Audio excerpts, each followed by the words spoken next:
ogeysiis muhiim ah ma tahay arday u baahan inuu barto farqulxinta shuruucda waliba adiga gurigaaga ama goobtaada shaqo joog. haddaba haddii jawaabtaada tahay waxaa si rasmi ah noogu furmay diiwaangelinta gruubkii 14aad ee online-ka waana casharo duuban oo sharxan oo shuruucda wataan kuwaas ay hore uga aflaxeen kumanaan arday Soomaaliyeed ee joogo daafaha dunida. diiwaangelinta koorsadan waa ay socotaa casharaduna waxay bilaaban doonaan insha Allah 4 bisha Abriil. haddaba si aad isaga diiwaangeliso koorsadaas waxaad la xiriirtaa lambarkan kaaga muuqda shaashada call ama WhatsApp hadba tii ku fudud.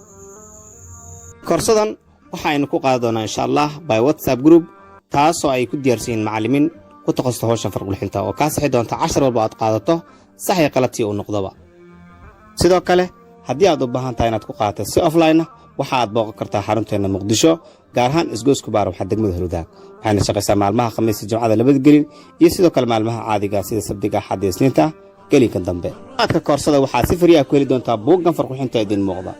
dabcan waa buug u diyaarsan in lagu baraatikeeyo farqulxinta layman ayuu leeyahay waxaana ku qoran sadarka ugu horeeya si aad ugu baraatikeeyo sida idin muuqda muuqaalkan ama videogan. ardaygan waa uu diyaarinayaa oo ku celinayaa wixii uu qoray maadaama sadarka ay u qoran yihiin eeg waxay ku kooban yahay dhowr page si fariya aad keli doontaa insha Allah taala. markii aad dhamayso sidoo kale waxaad heli doontaa ama samaysan doontaa saxiixa oo awood u yeelantaa maadaama aad baratay shuruucda farqulxinta.